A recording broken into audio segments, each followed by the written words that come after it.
What is up, everyone? I'm going to try to do this video in one take. We'll see how that goes. I may have to chop it up just depending on if my dog makes noises upstairs or if I just get, jumble mouth or something. But wanted to make a video because I'm officially at 1 year of ownership of the GR86, and I wanted to share with you guys an update. As an actual owner of one of these vehicles, I'll share with you the things that I have enjoyed about over the 1 year of ownership of this car. I'll also share with you the things that I have disliked in the 1 year of owning this vehicle, and then I will also share with you at the end what my long-term plans are with this car, whether or not it is going to be to keep it, if I'm going to gut it and make it a track car, if it's going to do kind of a dual purpose, or if it's just going to be a daily driver.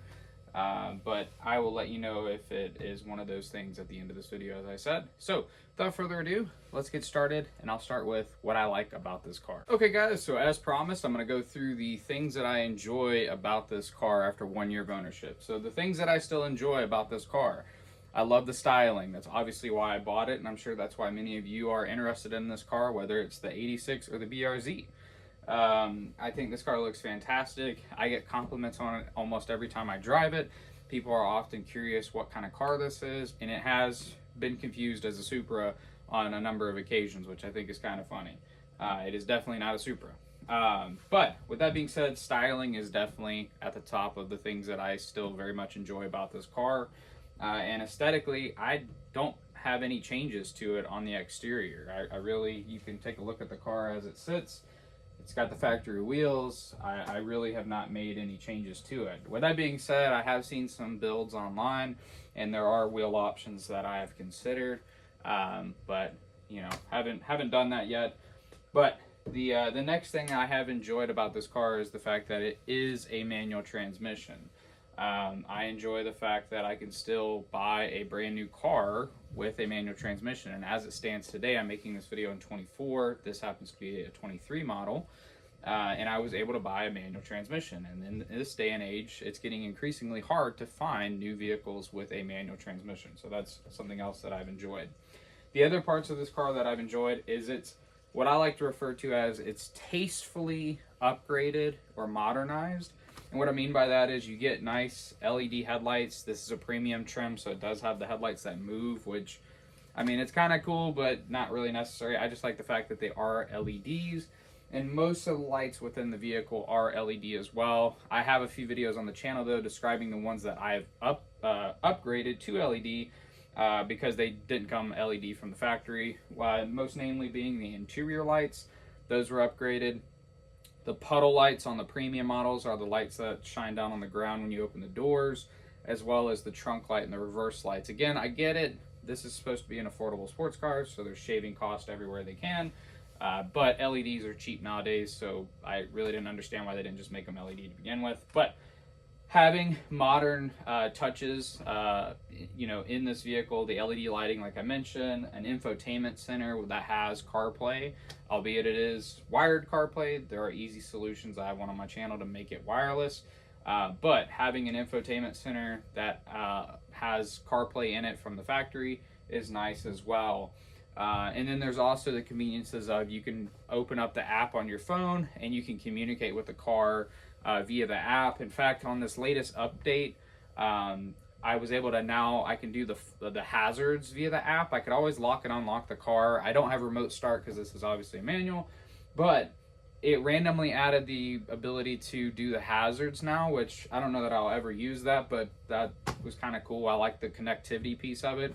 But it's not to the point where it is overbearing. Like, there is no collision assistance on this one. And to be clear, I've heard that the 24 models and going forward have the eyesight cameras and all that stuff. But on this particular model, that's something I've enjoyed, is it's still a very basic, bare bones driver's car. Again, manual transmission, some modern amenities, but it's not too overloaded that it takes over driving for you, essentially. So that's the second thing I've enjoyed about this car. The other thing I've enjoyed about this car is the fact that it is a Toyota Subaru, so cost of ownership is low. The cost of maintenance is relatively low, and in fact, the kind of two-part of this thing that I've enjoyed is the fact that the aftermarket community has really rallied around this car. in this platform, I should say. So there are a plethora of companies, websites, brands, what have you, that support this vehicle. So there's a good array of options, not only in the customization side of things, but also in the maintenance side of things, which is awesome. And that keeps the affordability down in terms of maintaining the cost of ownership of these cars. One of the other things that I've really enjoyed about this car is drivability. It is a nice car to drive. It is loud, and there are several videos out there that help you with that if you want to make it a quieter cabin. Again, it's an affordable sports car, so you've got to take that into account when you buy this. It's not intended to be a luxury car like a Porsche or a BMW or something like that. But there are guys out there that have videos adding sound deadening to the cabin of the vehicle, and that seems to quiet it down quite a bit. But that's the other thing I've enjoyed, is the drivability of the car. It's very much a driver's car. It is fun to drive even a year later. I still very much enjoy driving this car. Even if it's on my just daily commute, it makes that commute a lot more enjoyable and fun. And then the other thing that I enjoy is the fact that it actually gets good gas mileage. And in this day and age, gas keeps going up and up and up. We're almost close to $4 a gallon, which is insane. But I've been averaging anywhere between 22 and 32 miles per gallon, depending on if I'm stuck in traffic, if I'm on the highway, and if I'm light on the gas pedal. If I do that and I try to do everything I can to get MPG, I can get always consistently closer to that 30 MPG mark, which is pretty remarkable from a sports car.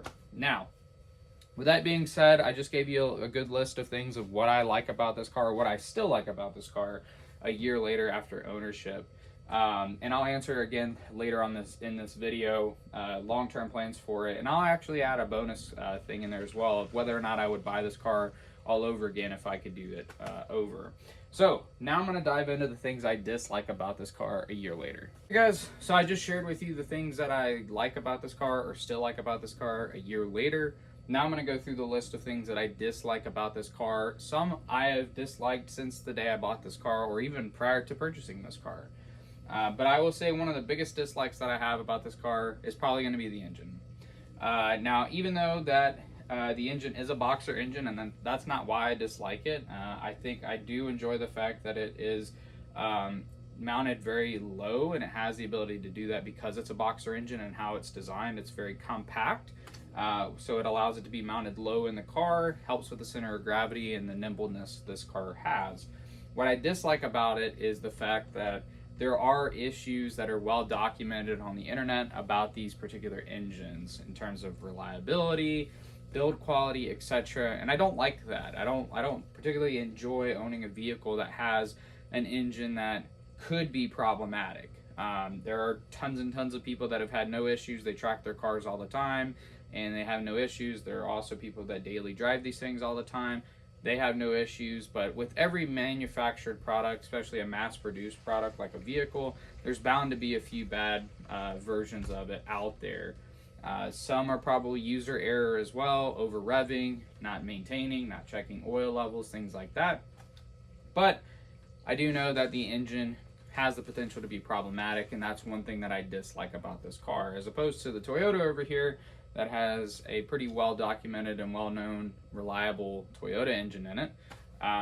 This seems to have a potential problematic engine, but really like to know what your guys' thoughts are on that. Are people overreacting, or do you feel kind of like I do that it could potentially be a problem? But I would say number one dislike has to be the engine. I really wish they would have done something a little bit different with the engine, whether it been Toyota having more input in the engineering, or maybe even going with a completely different engine altogether. But that's beside the point. Doesn't take away from the fact that in my likes I mentioned it is still a very much fun car to drive, and it gets pretty good fuel economy. So first dislike has got to be that. Second dislike, and this could be considered nitpicking. The second dislike is in the cabin of these vehicles. Anyone that has driven these vehicles, particularly the manuals, know that it is very annoying when you're shifting through the gears. Your elbow has a tendency to bump the button that opens up the what do you call them? The drink holders. it'll come to me. But your elbow bumps that and it opens those things up, and it's kind of annoying because now your elbow's falling into it. And it seems like it's nitpicking, it's over dramatization of something, but I can tell you, I didn't believe it. When I bought this car, I was like, nah, can't be that big of a problem. And quite literally in the first 5 miles of me driving this thing, I bump it, opens up, elbow falls into the cup holder. That's what they're called. Falls into the cup holder, and I'm like, oh my gosh, this is ridiculous. And it definitely is a design flaw of this car.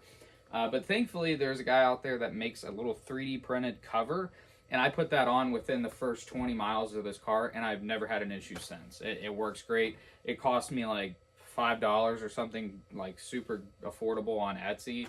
And I've never had that problem since. So really easy fix, but that's been something I've disliked. I kind of thought it as, definitely an oversight in the engineering world, especially for the manual cars, because it's like perfect alignment with where your elbow will land when you're shifting gears or just resting your elbow in general after shifting gears. So that's definitely the second dislike I have about this car. The third dislike is actually a video I made recently, or a short I made recently, which is on the back of the car.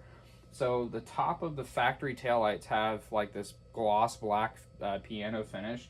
And truthfully, this isn't specific to this car. I've noticed this on a lot of, especially newer cars. Like they have the pillars with this gloss black.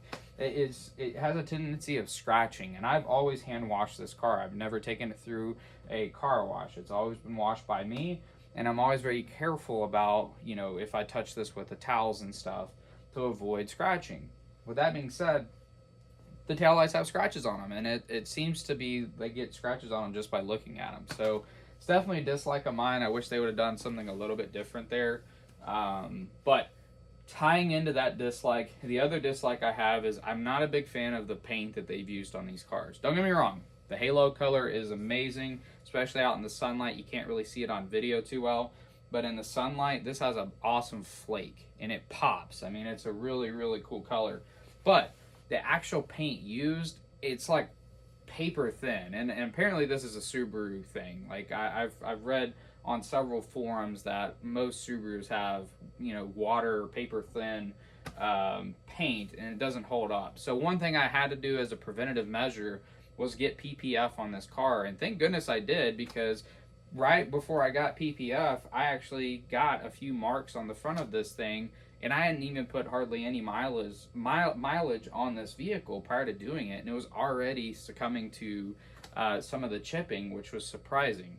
I also have noticed in the places where I don't have PPF that the paint is starting to struggle. And again, this thing is garage kept and hand washed, so I can only imagine the folks that have these things sitting outside and daily commute these things. Like I would highly encourage you to get PPF if you intend to keep these cars for any length of time.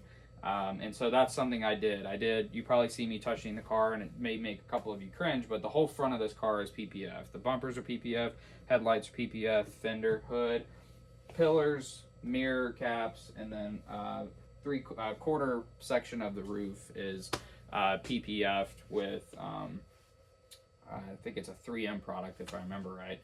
But it's a really thick PPF, and it's held up really well so far. But that's definitely another dislike I have. A couple other notable dislikes that I have with this car have to deal with kind of like build quality things. And I'm popping the hood to talk about the next topic, but a build quality thing is the weather stripping on both doors started cracking. And that happened within a few months of owning this car, and it was really bizarre. Fortunately, I took it to my local Toyota dealership. Obviously, the car's still under warranty. Fortunately, there was a technician there that actually owns one of these. He looked at his car, and he's like, yeah, that's not normal, which, truthfully, it's not normal. A car that was less than a year old with less than 5,000 miles on the clock, the weather stripping shouldn't be cracking, particularly since it's kept inside. So there's a build quality issue there. I haven't found anyone else with that issue, so I guess I was just the lucky one. It may have sat out in the rail yard or the shipping yard over in Japan, and maybe it got baked or something. I don't know what the case is of why it started to crack, but there's little things like that that are kind of driving me a little bit nuts about the build quality. You could tell, again, it being an affordable sports car, they cheaped out on some things. and it really starts to show. But fortunately, the aftermarket world is catching up, and there's starting to become things available, particularly for like interior bits that prematurely wear out just because of the quality of materials that have been used. The other thing that is kind of annoying is you can tell on my car I have hood struts. And I made a video about this, and again, this is kind of nitpicking, but the fact that a 2023 car did not come with hood struts just drives me nuts. I mean, I get that they don't intend for you to be under here; they more so intend for you to be driving. But if you want to take this thing to the track, if you want to take this to a car show, or if you're just maintaining it, the hood prop kind of gets in the way, and it can cause issues. In the video where I installed these particular hood props, I kind of go through the issues that could happen. If you're at the track and you're in the paddock and you're cooling off your engine, and you've got this thing up with the hood prop, if it's a windy day, the wind could catch it, cause it to unhook from the prop, and it either could slam down really hard, or what has happened before is, not to me fortunately, but it has caused the hood to fly up on cars, and this isn't specific to the 86 or BRZ, and it hits the windshield or the roof, and it causes body damage and or potentially cracking the windshield. So these are just kind of cheap insurance devices. But not only that, when you're working on the car, the hood prop would sit right here. So most of the stuff you're dealing with, oil change, air filter, all that, it's over here, so it is kind of out of the way, but it does get in the way of having the full area to work on. And so not having that there, you have full access to the engine bay, which is really nice. Unfortunately, again, with the aftermarket world, there's tons of support for these things, and there's tons of options. There's carbon fiber options. There's better versions of these. I picked these up for under $40 during the holiday season last year from Import Image Racing. But I've heard that on AliExpress, Amazon, eBay, I mean, there's tons of options of these things out there at good price points, so you can kind of pick who you buy them from. But that, again, that goes back to a pro, is there's so much availability of parts and aftermarket support that you're bound to find a price point for something that you're interested in. Just check qualities and reviews and stuff before you buy them. Now, last but not least, the thing that I dislike about this car after 1 year of ownership, we've gone over the engine and some of the nitpicky things, but I have to say one of the things that kind of drives me nuts is the simple fact that they put a lot of engineering into this car, and it shows. But they overlooked several items that I think is important. One of which being the fact that if you were going to put headers on this car, it is very hard to do that. There's very few options because it's a boxer engine. And so that's something that kind of drives me nuts. I do have a catback exhaust on this car. I went with the Borla exhaust. I wanted something a little bit more tame. I guess I'm older, so I prefer it to have a nice, loud rumble that these boxer engines can have rather than like droning. So I did go with the Borla S-Type. It's honestly a nice exhaust. Once it warms up, it quiets down. But not being able to fit a lot of options in terms of headers is kind of unfortunate, and it just has to do with the packaging. And I don't know if that's so much a ding on engineering as it is just that's kind of the name of the game with these boxer engines and how they're set up. And then the last thing has to probably be, in terms of dislike, the things that I dislike about this car, it's probably going to be the back seat. And I know that's kind of a dumb thing to dislike, but, and I knew this when I bought this car. It really doesn't have a back seat, and that's okay. In all honesty, I really wished it was just a two-door, and that's what I mean by disliking the back seat. It's a lot of wasted space, and it's unnecessary. I get there are folks that have these and they have young kids and they sit in car seats, and so they're going to disagree with me. So this is definitely, my own user opinion. But for me, I bought this with the intentions of it only being a two-seater car. I didn't care about the back seats. Now, I do like the fact that the back seats fold down. I've used that many, many times. Frankly, the trunk's so small that you can't fit stuff in it anyways. Having owned a Miata in the past, I was used to that. So having the back seats fold down is a win. And I do like the fact that they fold up because it does help with dampening the sound. If you have the back seats folded down and you drive around, you know it's quite loud. Again, there's hardly any sound deadening in the car. if you fold the seats up and you block out the trunk, the foam and all the stuff on the seats act as sound deadening between the trunk and the cabin of the vehicle. So that's a plus, but the actual seats themselves, they're useless. They're too small. I'm not a very large person, and my seat's all the way back just about to the point where no one can sit behind me. So it really doesn't make sense to have them. I have seen a few kits online that do the back seat delete, and I think that's pretty cool. Again, aftermarket supporting these cars. It's not a surprise, and I'm so glad that people are thinking outside the box like that to help with that problem. So those are my few nitpicking things that I don't like about this car after 1 year of ownership. You guys let me know your thoughts in the comments down below. What are things that you dislike about this car, whether it's from researching it or you yourself has owned this car as well. Really like to know your guys' feedback. Now, we'll get to the end of the video where I'm going to share with you what are my long-term plans with this car. Am I going to keep it? Am I going to sell it? And what that looks like in terms of the next couple of months. So without further ado, let's get into that. Okay, so we are at the end of the video. If you made it this far, thank you so much for watching. I really do appreciate it. And we are going to answer the question now, which is, what do I plan to do with this car? Do I plan to sell it? Do I plan to keep it? And then what does the future of it look like if I decided to keep it? And in addition to that, I'll answer the question about whether or not I regret buying it in the first place, and if I could go back and do it all over again, would I buy this car? So, without further ado, what's the long-term plans with this car? Well, long-term plans is I actually want to keep it. I enjoy driving this car. I originally had an idea about this car doing kind of a dual duty, and maybe at some point I'll do that, but in all honesty, instead of it being kind of a track toy slash kind of fun weekend car, I think for now what I'm going to do is just leave it as a fun weekend car. It has a lifetime warranty on the engine and drivetrain, and I know there's speculation on that. I've read through the terms and agreements, and I'm doing everything that they say to do to maintain that warranty. And so with that, I think it'd be kind of cool to have a just fun sports car that has a lifetime warranty on it. And so that's kind of my plan, is this is just going to be the fun, go on, you know, maybe mini road trips, take it to work, and then also probably take it to some car shows, things like that. But this is just going to be the fun car. For those of you that have followed the channel for a while, I daily drive a 22-year-old Toyota Solera. And so as that thing gets older, it's nice having a backup car in the event that that fails or something breaks. Or if I'm in the middle of repairing it and I run out of time and I need to get to work, I have another car that can reliably get me to work. So that's kind of the purpose of this car. So to answer the question, yes, I do plan to keep this car, at least for the long haul. That's why I've done things like PPF to protect it. That's why I also maintain it.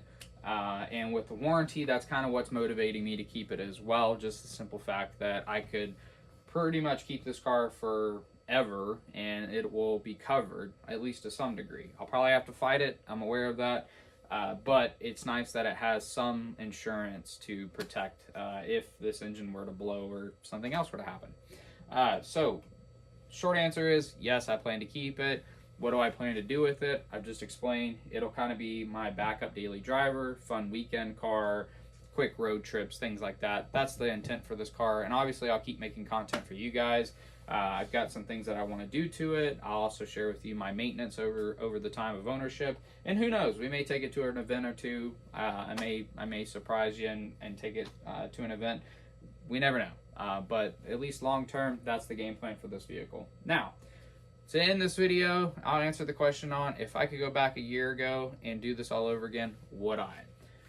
So I'm kind of torn. I would honestly say I probably wouldn't buy it from the people that I bought it from. I truthfully, I purposely have never mentioned who I bought it from. I've purposely never given them a shout out, and I never will. And I also don't have any branding on the car. Now that was one thing I did ask them to do, and they did oblige. They didn't put their sticker on the car or anything like that. But I just didn't enjoy my experience with buying this car, so they're not going to get any shout out or praises with that. So I would say, would I buy the car again? Yes. Would I buy it from the people I did? No.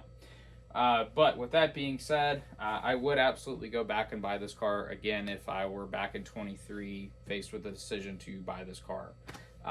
With that being said, I think I'm even more so prone to answer it that way now, knowing the fact that the cars for 2024 are coming with eyesight.